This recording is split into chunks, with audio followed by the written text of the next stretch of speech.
kasih dong, alhamdulillah selamat aku. Pengaruh apa? Ulah dioprak-oprak wong kampung. Mboten nek niku mboten termasuk paksa lek niku.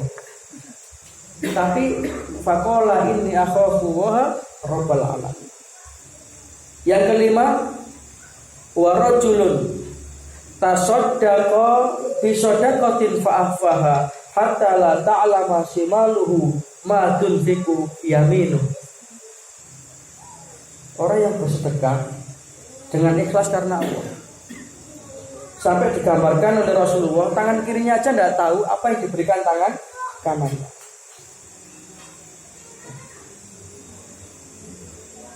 Sedekah ini Pak, diumumkan boleh. Intu betul sedekah fani imahi, diumumkan boleh. Tapi tujuannya ditata dulu. Misalkan untuk memotivasi yang lain, misalnya untuk dana pembangunan masjid, ya wes aku tak timbang sakmu nih, akhirnya kan kalau tulis gitu, damel mancing nintu nih, oh ya nggak apa-apa wes, bismillah, itu nggak apa-apa.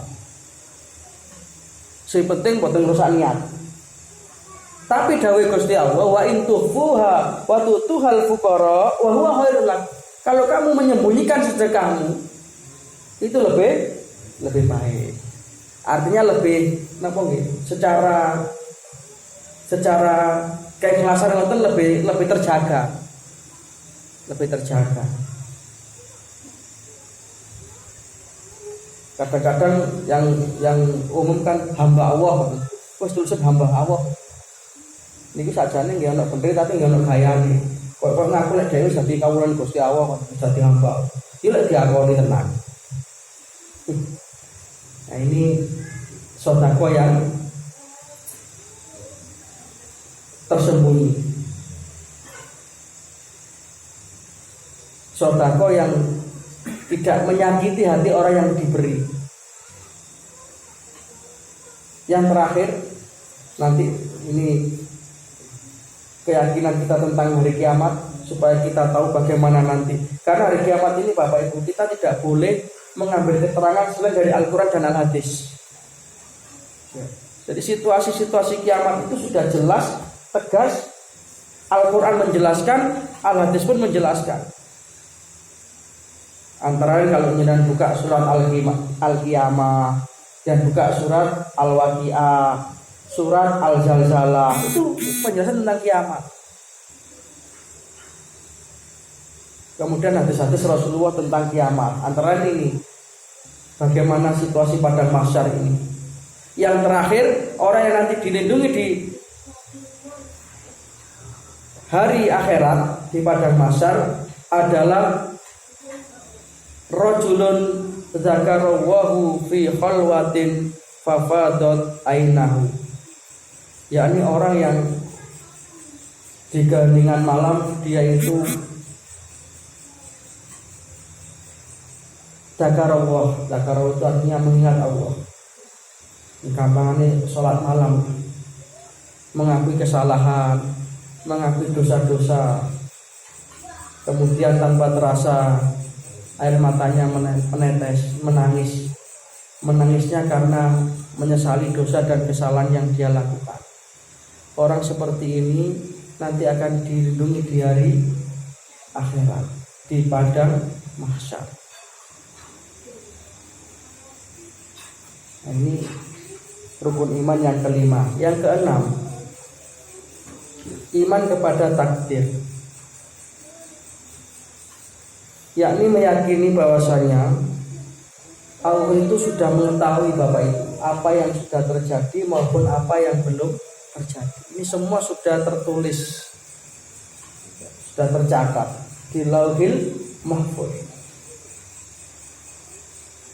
Sehingga di dalam hadis ini juga terdapat dalam hadis Arba'in juga sama dengan hadis yang pertama tadi ya, tentang iman Islam itu. Rasulullah bersabda begini, inna ahadakum yajma'u khalquhu fi batni ummihi arba'ina yauman nutfatan. Sesungguhnya kamu wahai manusia itu berada di dalam perut ibu kandungmu itu 40 hari yang pertama itu nutfah. Nutfah itu setetes air bertemunya antara sel sperma laki-laki dengan sel telur perempuan. Dari sekian banyak sperma itu hanya satu yang jadi. Jadi sejak di dalam kandungan pun sebenarnya manusia ini sudah pilihan. Kan begitu. Dari ribuan sel sperma laki-laki yang membuahi sel telur itu, yang lainnya sudah tersisih. Jadi yang juara ya yang jadi kita-kita ini. Itu 40 hari nutfatan.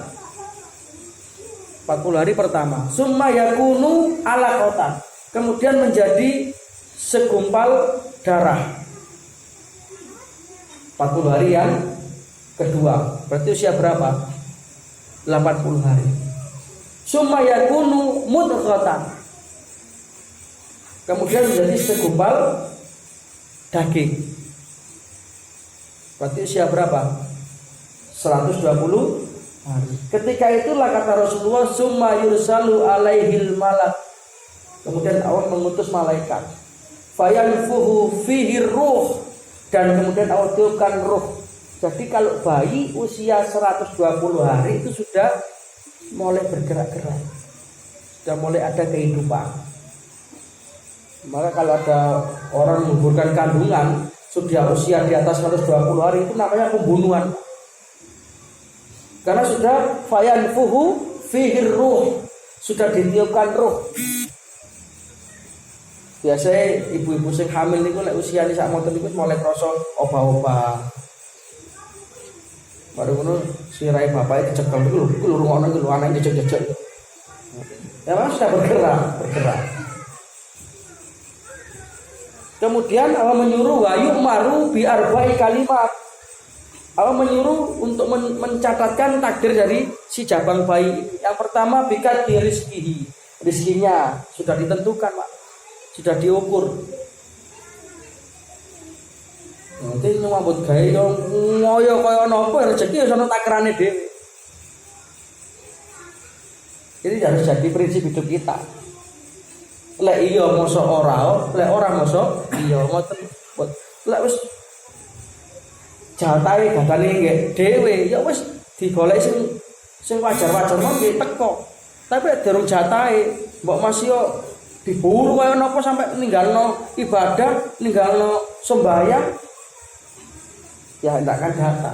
Itu sudah dicatatkan oleh Allah Ta'ala rezeki kita ini. Bikat rizkihi wa ajalihi, dan ajalnya, umur kita itu sudah dipatok oleh Gusti Allah. Misalnya Anto lahir tahun 1979, mati tahun 2100. Misalnya. Maka dari sini beberapa ulama itu berpendapat bahwa doa panjang umur itu tidak ngefek. Maka sing bener niku donga njaluk umur sing berkah. Panjang sak pinten. Apa jenengan kepengin urip dhewe kabeh mati? Sing penting umur yang barokah. Karena usia sudah dicatat oleh Allah Ta'ala dalam hadis ini.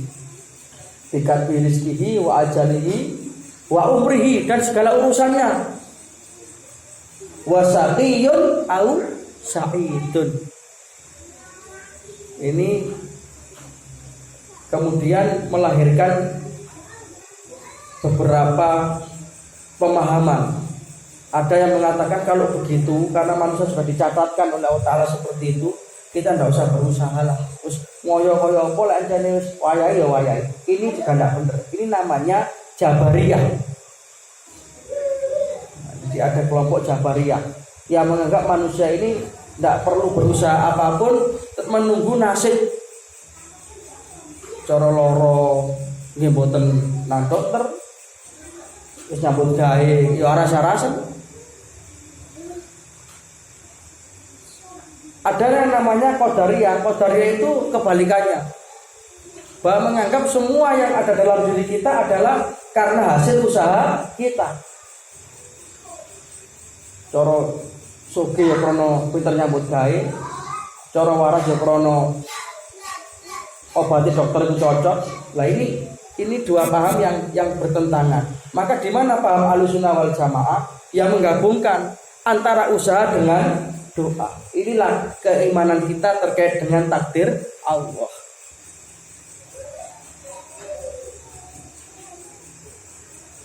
Sehingga kalau kita itu di dalam usaha kita itu berhasil, maka kita akan bersyukur. Maka kalimat yang keluar adalah alhamdulillah. Misalnya sakit, mantan-mantan ketika minum obat sudah ditata niatnya bahwa obat ini hanya usaha saya ya Allah. Sing maringi waras tetep panjenengan Gusti. Bismillahirrahmanirrahim. Allahumma rabban nasi atibil ba'sa wasfi anta syafi la shifaa illa shifauka shifaan la yughadiru saqama. Diujuk obate bareng waras. Alhamdulillah. Aku ini loro, tak ombeni obat iki mek Gusti Allah kok diparingi waras. Ini penting, Pak. Ini penting, Pak. Sawangannya sepele, ini penting. Kalaupun dia tidak berhasil dalam usahanya, dia bersabar dan itu juga baik. Ini paham tentang takdir. Nah, sudah, ini prinsip yang pertama, mengimani rukun iman yang 6. Sekarang prinsip yang kedua. Ini ngajinya yang kudu urut, Pak, sambung nih.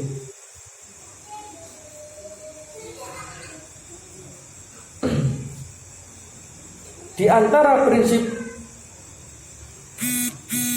dari Ahlussunnah wal Jamaah tentang akidah ini adalah bahwasanya iman itu adalah perkataan, perbuatan, dan keyakinan. Jadi iman ini qaul, perkataan, kemudian tasdik, pembenaran di dalam hati, dan amal nyata. Jadi 3 ini harus kita satukan. Itu baru iman yang sempurna. Iqrar, qaul, ucapan yang keluar dari lisan. Kemudian tasdik, pembenaran di dalam hati.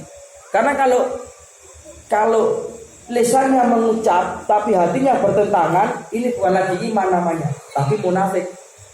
Turun sudah derajatnya. Atau sudah diucapkan dan diyakini tapi tidak diamalkan, ini namanya fasik. Takoni agama mau Islam, asyhadu alla ilaha illallah, saya bersaksi tidak ada Tuhan selain Allah. Mantap. Mau kayak dosa miliar, aku tidak akan goyah. Sembayang, kok disik. Nah, ini namanya fasik, tidak terbukti. Jadi 3 ini harus menjadi satu kesatuan yang tidak bisa dipisah-pisahkan, sehingga menjadi satu iman yang utuh. Ucapan, kemantapan hati, dan amal perbuatan.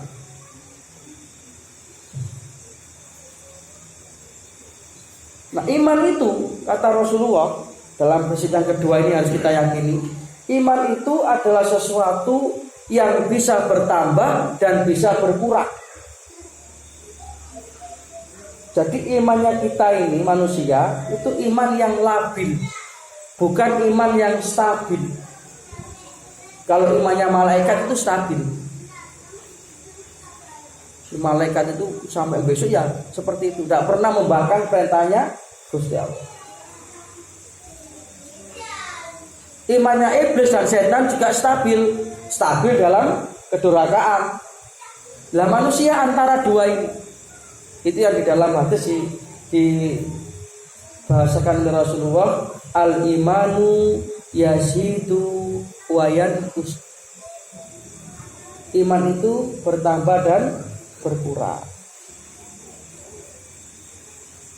Lalu pertanyaannya, bagaimana caranya supaya iman bertambah?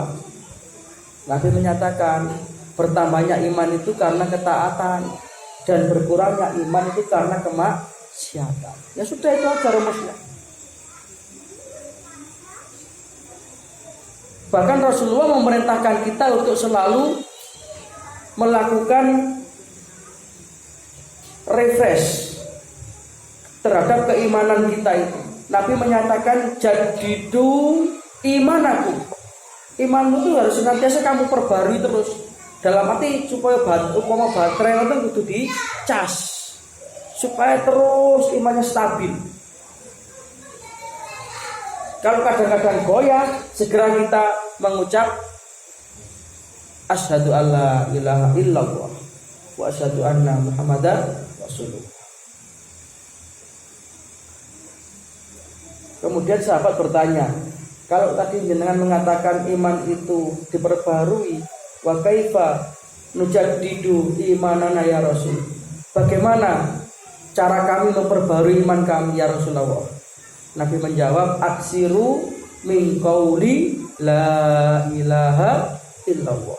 Perbanyaklah membaca kalimat tauhid.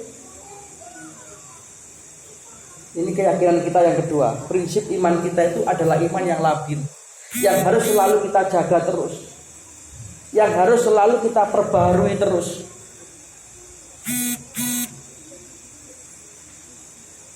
Makanya saya berkali-kali mengatakan Bapak Ibu, ngaji tauhid ini penting. Karena iman itu tidak mesti kadang-kadang coro teko sergebeng itu luar biasa. Tapi lek pas teko males nggih sembarang rasa-rasa. Makanya salah satu doa yang harus kita baca adalah minta istiqomah. Istiqomah itu ajak terus.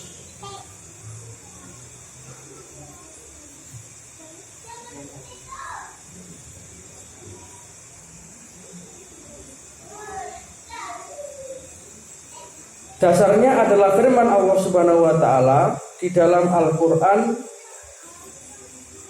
surat Al-An'am ayat 14. A'udzubillahi minasyaitonir rajim. Wajahadu biha wastaiqanatha anfusuhum zulma wa ulwa. Artinya, dan mereka mengingkari karena kedoliman dan kesombongan mereka. Padahal hati mereka meyakini kebenaran. Dan ini orang yang mengingkari kebenaran karena sombong. Tahu kebenaran tapi tidak mau meyakini karena kesombongan.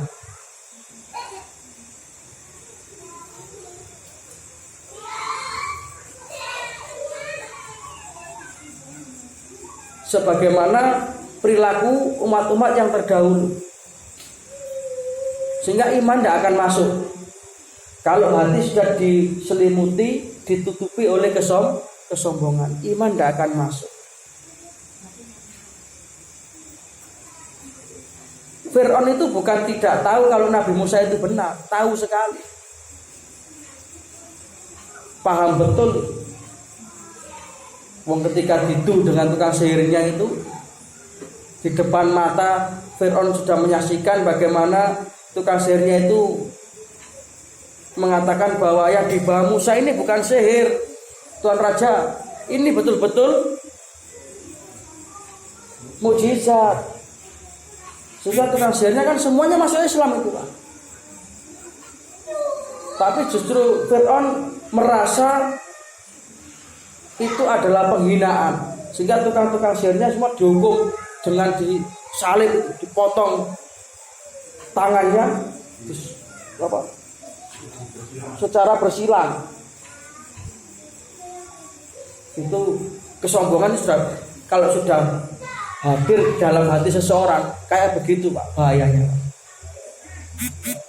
Makanya penyakit yang medeni sombong, saya pikir ini lebih bahaya daripada penyakit jantung. Ya. Sampai pada puncaknya dia mengatakan ana rabbukumul a'la. Aku ini Tuhan.